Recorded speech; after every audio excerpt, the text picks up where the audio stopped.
Ben sürekli aldım. Blok. Blok yok. Bugun 18-aprel soat millari ro'parasi 9:00 va aynan Hindistonning Shalimar-Bag'da joylashgan Fortis klinikasidan kelgan yetakchi mutaxassislarning bepul konsultatsiyalari Boyda tumanidagi markaziy poliklinikada boshlandi.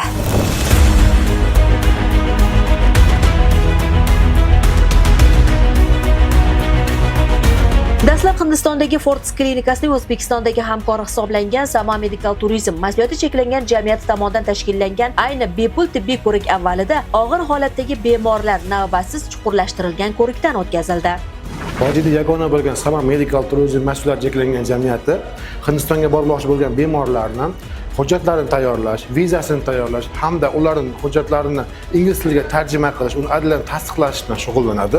Hindistonga bormoqchi bo'lgan bemorlarimizni u yerdagi sharoitlarni ta'minlaymiz. Bularga nimalar qiladi? Mehmonxona, tarjimon xizmatlari, undan tashqari maxsus avtomashinalar, doktorlar bilan doimiy muloqotda biz ularni o'sha yerda bo'lgan paytida to'liq nazoratga olamiz. Undan tashqari ular davolanib kelgandan keyin har 3 oyda bepul konsultatsiya o'tkazamiz. Ya'ni doktorlarimiz O'zbekistonga taklif qilib, ular bilan uchrashuvlar tayyorlaymiz. Agar sizda ham shunday muammolar bo'lsa, albatta bizga murojaat qiling quyidagi nomerlarga. Tez charchash, ishtaha yo'qolishi, ko'ngil aynishi yoki qorin sohasidagi noqulaylik bilan dastlabki belgilarini namoyish etadigan jigar xastaligi bor bemorlarning holati maxsus tekshiruv davomida aniqlandi va ularga davo muolajalari belgilandi. O'shalar kam seroz pechan bo'lib, jigar o'risidan o'rib qolib Indiyaga borganmiz. O'sha yoqdan doktor Ashish degan doktor bizni davolab, hozir Farg'ona kelib tur, o'sha 1 yil 2025-yili borib operatsiya bo'lganmiz. O'sha 1 yildan beri ko'rinayapmiz. Men akama donor bo'lganman. Hech qanday boshida qo'rqinchlar bo'ladi. Operatsiyadan keyin yaxshi jurum. Jigar xastaligining eng xavfli bosqichi, ya'ni ko'z va teri sarg'ayishi, qorin dam bo'lishi, sababsiz ozib ketish yoki doimiy og'riq, qorin sohasida suv to'planishi, tanadagi ishlar kabi alomatlari allaqachon namoyon bo'lgan og'ir holatdagi bemorlarga esa alohida tekshiruvdan o'tish uchun yo'llanmalar berildi. In Uzbekistan, we've seen there are a lot of patients who have hepatitis B. Gepatit virusini yuqtirgan bemorlar ham kelishyapti. O'shanga serozgacha boradigan holatlarda bunaqa bemorlarga dorilar yozib beryapmiz, antivirus dorilar yozib beryapmiz. Undan maqsad o'sha jigar serozgacha bormasligi uchun mana shu lecheniyalarni doimiy butun umr davomida qabul qilib yurishlari kerak. Seroz уже boshlangan bemorlarni qabul qilyapmiz. Ularni mana shu davrda perisadkagacha bormasligi uchun, yana ham perisadkasiz yashab turishlari uchun qo'shimcha lecheniyalarni yozib beryapmiz yoki bemorlikni mana shu joyda to'xtatib qolish uchun.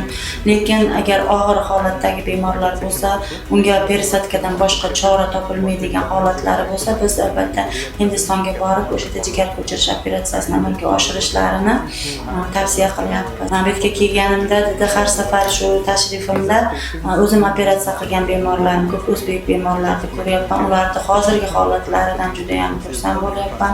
Ular juda ham normal hayot tarzida sog'lom odamlardaqa hayot kechirishyapti. Men bundan juda ham xursand bo'laman.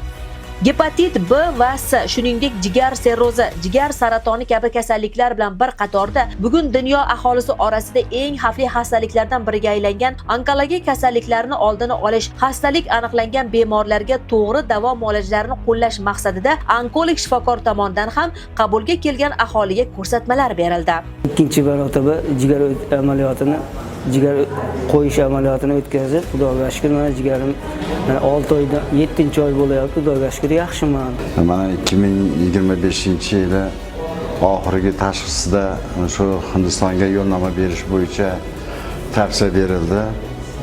Keyin biz shu Oqtarib Sanobarxon degan bir ayol bor ekan, shuni topsak, shu vrachlarda bizni uyimizga olib kelishdi. Yo'llanma bo'yicha Hindistonga o'zi va o'g'li donorlik qilib borishdi.